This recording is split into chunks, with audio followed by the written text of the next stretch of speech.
அனைவருக்கும் இனிமையான வணக்கம்.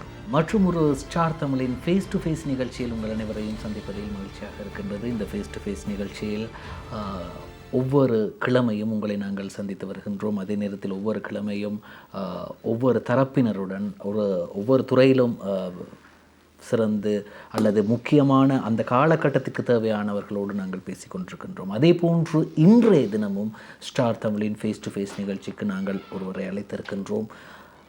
தமிழ் அரசியல் பரப்பில், குறிப்பாக இலங்கை தமிழ் அரசியல் பரப்பில் அல்லது இலங்கை அரசியல் பரப்பில் தமிழ் மக்கள் சார்பிலே குரலாக ஒலித்து கொண்டிருப்பவர். அது மட்டும் இல்லாமல் கேபினட் அமைச்சராக, அமைச்சரவை அந்தஸ்து பெற்ற அமைச்சராகவும், அதே போன்று வடக்கிலே மக்களுடைய பிரச்சனைகளுக்கு நேரடியாக நின்று களத்தில் நின்று முகம் கொடுத்தவருமாகிய முன்னாள் அமைச்சரும், அதே போன்று ஈழ மக்கள் ஜனநாயக கட்சியின் செயலாளர் நாயகமுமாகிய கௌரவ டக்ளஸ் தேவானந்தா அவர்களை அன்போடு வரவேற்கின்றோம். வணக்கம். வணக்கம்.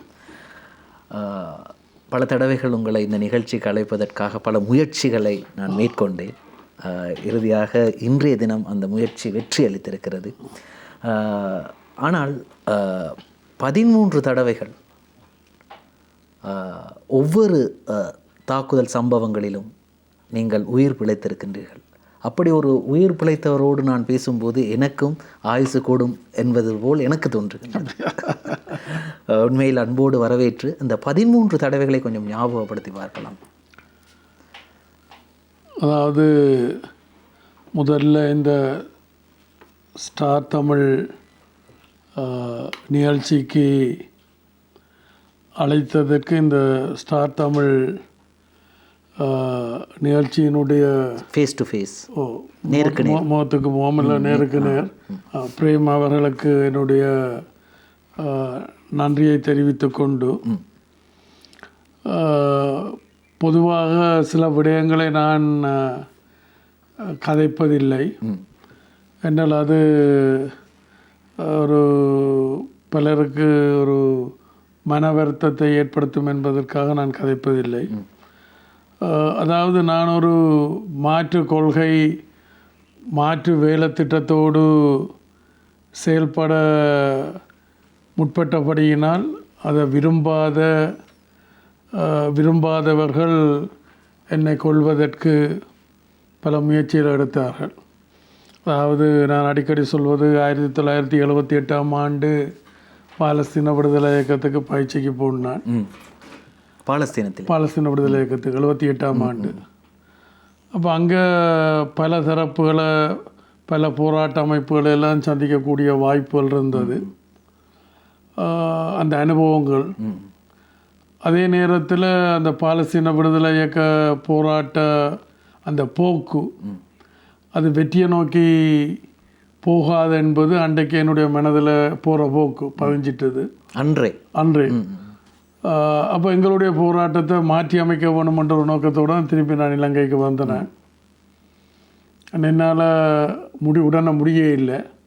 திரும்பி நான் கொழும்புக்கு விரைக்கல, ஒரு ஆயுத போராட்டத்தில் ஈடுபட்டு திரும்பி கொழும்புக்கு 90ஆம் ஆண்டு அளவில் நான் கொழும்புக்கு வார நேரத்தில் ஒரு மாற்று கொள்கை, அதாவது மத்தியில் கூட்டாட்சி, மாநிலத்தில் சுயாட்சி என்ற ஒரு அரசியல் இலக்கை நோக்கி, அதாவது கட்சியின் தாரக மந்திரம், அதை எவ்வாறு அடையலாம் என்று சொன்னால் தேசிய நீரோட்டத்தில் கலந்து கொள்வது, நாடாளுமன்ற ஜனநாயகத்துக்கு ஊடாக தேசிய நல்லிணக்கம், இவற்றிற்கூடாகத்தான் எங்கட பிரச்சனையை தீர்க்கலாம் என்றதை முன்வச்சு நாங்கள் திரும்பவும் களமிறங்கினார். அப்போ அண்டையன் காலகட்டத்தில் நான் கொழும்புக்கு வரைக்கல. குறுக்கிடுவதற்கு மன்னிக்கவும், உங்களுடைய நண்பர் ஒருவர் சொல்லியிருக்கின்றார், நீங்கள் கொழும்புக்கு வர வேண்டாம் ஐயா, கொழும்பின் நிலைமை மோசமாக இருக்கிறது, நீங்கள் இந்தியாவுக்கே போய்விடுங்கள் என்று. அது உண்மை இல்லை. இந்தியாவில் நான் 86ஆம் ஆண்டு மே மாதம் இந்தியாவுக்கு போனேன். 90ஆம் ஆண்டு மே மாதம் தான் திரும்பி வந்தேன். அப்போ 86ஆம் மே ஆண்டு போனதுக்கும் 90 தான் வந்ததுக்கும் இந்திய பட வந்து போன பிறகு தான், இந்திய பட இலங்கைக்கு வர முதல் நான் இந்தியாவுக்கு போக வேண்டி வந்துட்டது. இந்திய பட திரும்பி இந்தியாவுக்கு வரைக்கும் நான் இலங்கைக்கு வந்தேன். அப்போ அந்த நேரத்தில் என்னுடைய ஒரு முக்கியஸ்தர், அன்றைக்கு கட்சியினுடைய முக்கியஸ்தர் சொன்னார், இங்கே அந்த ஃபோன் பண்ணி, நீங்கள் இங்கே வாரதில் எந்த பிரயோசனமும் இல்லை, ஏன்னா அன்றைக்கு புலிகள் வந்து அரசாங்கத்தோட கதைச்சு கொண்டு வந்தவன் கொழும்புல எல்லாம் வெளிப்படையாக இந்த பஜ்ரோ வாகனத்தில் 50 கன்னை வச்சு கொண்டெல்லாம் திரிகிறாங்க. மாற்று கருத்துள்ளாக்கள் மாற்று இயக்கங்கள் எல்லாத்தையும் மூட்டையாக கட்டி கொண்டு வடகிழக்கு கொண்டே கொள்கிறாங்க. மற்றது வடகிழக்கையும் பொறுத்த வகையில் அங்கே வந்து இந்திய பட விட்டுட்டு போய்க்கலாம். அன்றைக்கு இருந்த அமைப்பு இபிஆர்லாம் மற்ற இஎன்டிஎல்எஃப் என்ற அமைப்புக்கு ஆயுதங்கள் கொடுத்துட்டு போயிருக்கணும். அவைகள் போலீஸ் ஸ்டேஷன்கள் எல்லாம் அடித்து கொண்டிருக்கணும். அப்போ அங்கேயும் போக முடியாது, இங்கேயும் இருக்க முடியாது. அடே நீங்கள் வாரதில் அர்த்தம் இல்லையன்றது தான் எனக்கு சொல்லப்பட்டது. அப்பொழுது இபிடிபி ஆரம்பித்திருக்கல அந்த சமயம். அப்பொழுது நீங்கள் செயலாளர் இபிஆர்எஃபாக இருந்து அப்புறம் அதோட ஏற்பட்ட உள்முரண்பாடுகள் காரணமாக நாங்கள் இபிடிபி என்ற இலங்கை இந்திய ஒப்பந்தத்துக்கு பிறகு இபிடிபி என்ற பெயரை நாங்கள் முன்வச்சு எங்களுடைய இதை நாங்கள் செய்திருந்தோம். அப்பொழுது சுரேஷ் பிரேமச்சந்திரன் இருந்தார். அவர் இபிஆர்ல இருந்தார். அவர் வந்து இபிஆர்ல இருந்தவர். அந்த தோழர் பத்மநாபா தலைவராக இருந்த கொல்லப்பட்ட பிறகு அவர் அந்த பொறுப்பை எடுத்திருக்கிறார். அந்த நேரத்தில் நான் இபிடிபியாக தான் என்னுடைய செயல்பாடுகள் இருந்தது.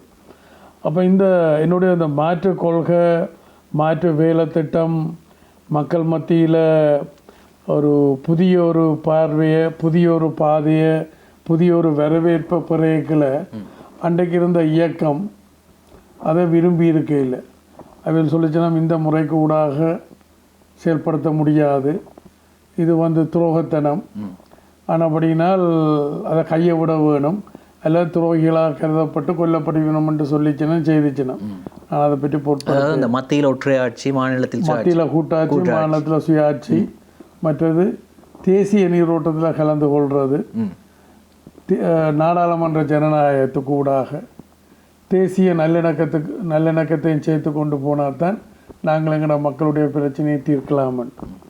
அப்போ அரசியல் தீர்வுன்றது நான் அன்றைக்கு முன்வைச்சது வந்து இலங்கை இந்திய ஒப்பந்தத்தில் ஏற்படுத்தப்பட்ட இந்த மாகாண சபை முறைமையைத்தான் ஒரு சிறந்த ஆரம்பமாக அதை முழுமையாக நடைமுறைப்படுத்துறதுக்கு ஊடாக அது ஒரு சிறந்த ஆரம்பமாக கொள்ள வேணுமன். ஆனால் அன்றைக்கு இருந்த இயக்கம் அதை விரும்ப இல்லை. அவைகளுடைய கொள்கைகள், அவருடைய வேலை திட்டங்கள் எல்லாம் வேறு. அப்போ இதுக்கு இடையில் நான் இந்தியாவுக்கு போனதுக்கு காரணம் 86ஆம் ஆண்டு மே மாதம் அளவில், 86ஆம் ஆண்டு நடுப்பகுதிய அளவில் இந்தியாவுக்கு போனதுக்கு காரணம் இபிஆர்எஃப் என்ற அமைப்புகள் ஏற்பட்ட உள்ளியக்க பிரச்சனைகள். ஆனால் மற்ற இயக்கங்கள் தங்களுடைய உள்ளியக்க பிரச்சனைகளை தீர்த்தது போல் என்னால் இலகுவாக தீர்த்திருக்க முடியும். அதாவது இபிஆர்எல் பிரச்சனை, அந்த பிரச்சனையை எனக்கு இந்தியாவுக்கு போகாமல் இலங்கையில் ஈழத்தில் இருந்து கொண்டு என்னால் தீர்த்திருக்க முடியும். ஏன்னா மற்ற இயக்கங்கள் எல்லாம் என்னத்தை பயன்படுத்தின வன்முறையை பயன்படுத்தி தான் தங்களோட பிரச்சனைகளை தீர்த்து கொண்டவர்.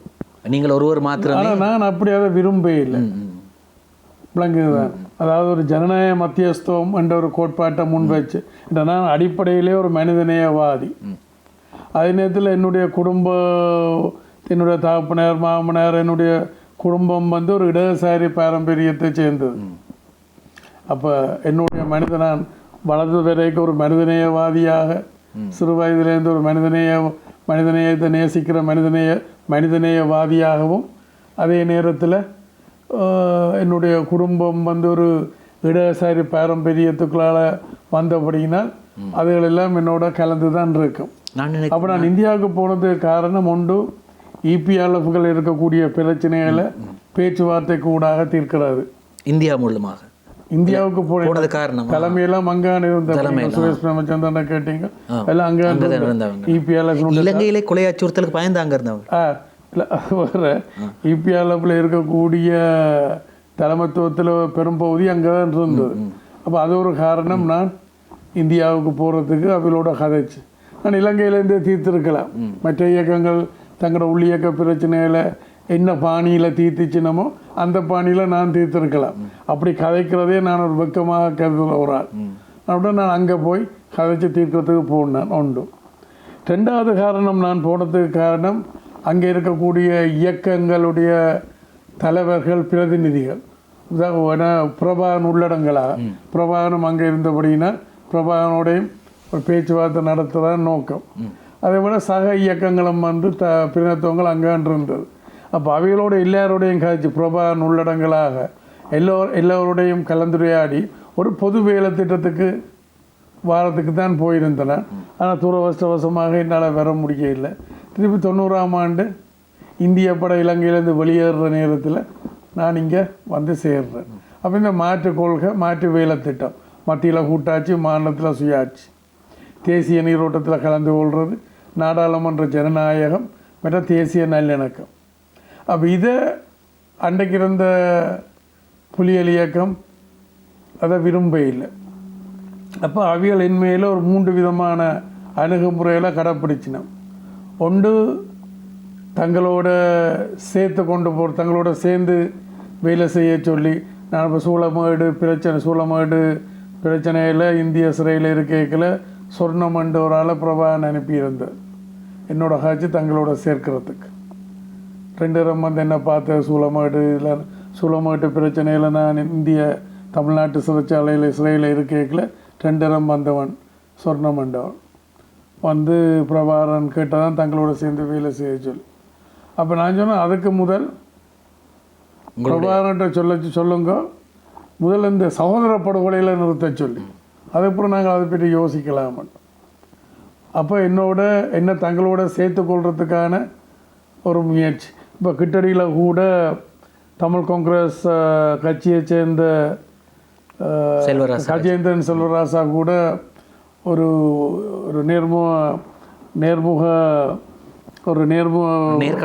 நேர்காணலில் குறிப்பிடைகளை சொல்லியிருக்கிறார். வந்து இப்படி தான் வந்து புலிகள் அமைப்பு பிரபாகரன் இல்லை புலிகள் அமைப்பினர் தமிழ் தேசிய கூட்டமைப்புக்களை டக்ளஸ் தேவானந்தாவையும் இபிடிபியையும் உள்வாங்கிறதுக்கான முயற்சிகள் செய்தவையான். நான் அதுக்கு இணங்க இல்லை. ஏனென்றால் அவையில் தவறான பாதையில் போயினோம், மக்களையும் அழைச்சி தங்களையும் அழிக்க போயினோம்ன்றதை தான் நான் அன்றைக்கு சொன்னேன். அது இன்றைக்கு நடந்து முடிஞ்சிருக்கின்றது வேறு, அது உண்டு. அப்போ நான் திரும்பி இங்கே வரைக்கும் மாற்றுக்கொள்கை, மாற்று வேலை திட்டத்துடன் வந்தேன். அது அவைகள் அதை விரும்ப இல்லை. மற்ற இயக்க கட்சி, அதாவது ஒன்று இப்போ தமிழரசு கட்சி, தமிழர் விடுதலை கூட்டணி, மற்ற தமிழ் காங்கிரஸ், இவியல் பொதுவாக ஒரு ஜனநாயக ஒரு நடைமுறை கூடாகத்தான் அரசியல் கட்சிகளாக வந்தது. இன்றைக்கு வேறு யாக்கள் அதில் கலந்துருக்கலாம் விளங்குது. மற்றவியல் வந்திருக்கிறான் ஈரோ, சிபிஆரில் புளொட்டலோ அல்லது இந்த புலிகளில் முந்தி இருந்தென்று சொல்லப்படுற ஆக்கள் எல்லாரும் இயக்கங்களாக இருந்து தங்களை கட்சிகளாக தேசிய நீரோட்டத்தில் கலந்து கொண்டு கட்சிகளாக தங்களை பதிவு செய்து கொண்டு செயல்படுறது சொல்கிற விளங்குது. அப்போ பிரபாகரன் அன்றைக்கு என்ன செய்தால், மற்ற கட்சிகளுடைய அரசியல் கட்சிகள் இல்லை இயக்க அரசியல் கட்சிகளோட தலைமையில் கொலை செய்து போட்டு ஒரு அரசியல் அச்சுறுத்தலுக்கூடாக, உயிர் அச்சுறுத்தலுக்கூடாக இவியல் எல்லாரும் ஒன்றுபடுத்தித்தான் அந்த டிஎன்ஏ என்று சொல்லி தேசிய கூட்டமைப்பு. அப்போ நான் அதுக்கு கொடுத்த பேர் வந்து டிஎன்ஏ என்றால் டைகர் நாமினேட்டட் ஏஜென்ட்ஸ் என்று சொல்லி நான் அன்றைக்கு சொல்லி வந்தேன். அதாவது புலிகளால் நிர்வகிக்கப்படும் ஒரு அந்த அப்போ அப்படி இருக்கையில் இந்தியாவில் இந்த முயற்சிகள் பிரபாகரனோட கதைக்கு எடுத்த முயற்சிக்கு வந்து அந்த கூட்டத்தில் பிரபாகரன் வரையில்லை என்றால் எங்கட பக்கத்தில் இருக்கக்கூடிய தலைவர் தோழர் பத்மநாபா வராது அப்படின்னா தலைவருக்கு தலைவர். அப்போ இங்கால பத்மநாபா வரையில்லைன்றனும் அங்கே பிரபாகரனும் வரையில்லை. நாங்கள் நேரம் போய் கொண்டிருக்கப்படியால் இந்த அடுத்த பகுதியிலே நாங்கள் தொடர்ந்து மன்னிக்கவும் குறுக்கிட்டது மன்னிக்கவும் ஸ்டார் தமிழின் ஃபேஸ் டு ஃபேஸ். ஆனால் அந்த பேச்சுவார்த்தை நடந்தது பிரபாகரன் இல்லாமல், பாலசிங்கம், ஜோகி திலகர், பிரபாகரன் இல்லாமல் பாலசிங்கம், ஜோகி திலகர் மற்றும் இங்கால இபிஆர்எஃப்ல வந்து நான் உண்டு, சுரேஷ் பிரமச்சந்திரன், மருதராய. அதுக்கு பிரபாகரன் சமூகம் அடைக்கவில்லை. இல்லை, என்ன தலைவருக்கு தலைவர் தான். இங்கால தலைவர் வர இல்லை என்று அங்கால பிரபாகரன் வராது. ஆனால் அந்த பேச்சுவார்த்தையும் வந்து அது சரியாக வரையில்லை. சரி, தொடர்ந்து பேசலாம்.